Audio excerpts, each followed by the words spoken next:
Talk on the Street, live from the New York Stock Exchange. We're back, we're live. This time we're not on the floor, we're actually on the balcony to ring the opening bell, because this is, of course, CNBC's 20th anniversary. And we're in the thick of earnings season. And so far, GE and Citi in today, both better than expected. Art Hogan was talking to us a little earlier about how the expectations have finally gotten to a point where someone can actually beat them. That is absolutely true. And in terms of Citigroup, interesting, it was a profit, as we've been saying a lot of the banks. Now, if you take out those dividends they paid on the preferred and some other adjustments, it was actually a loss, but it looks as if Citi will likely be higher anyway. And Mark, just to give some color on what's here, obviously we have people who are here since the beginning. Except for me, and I'm only here because I am part of the show.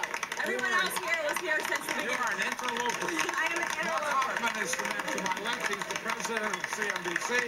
Sue Herrera, Maria Bartiromo, Jeff Zucker, of course, is president of NBC. We've got Scott Cohen. We've got Rich Fisherman, a rarely seen face. And here we go. You got it.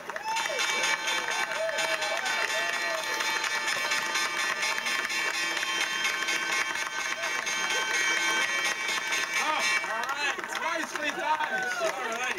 Nice. I've never seen the bell rung better. Never. All right, let's get to our market reporters. We're going to start with Scott Wapner. Rick Santelli. Santelli, take it away. I got to run down to it. Thanks.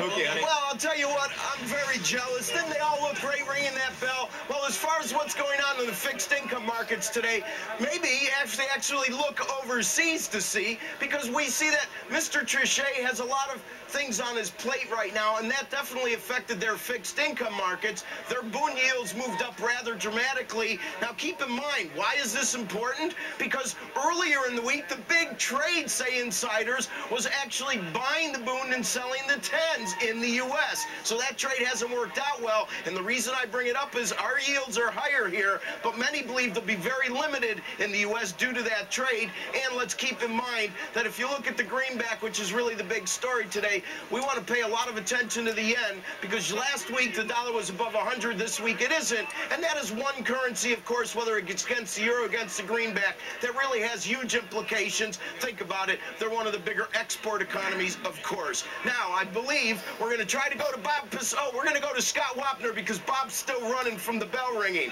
Hi, Scott.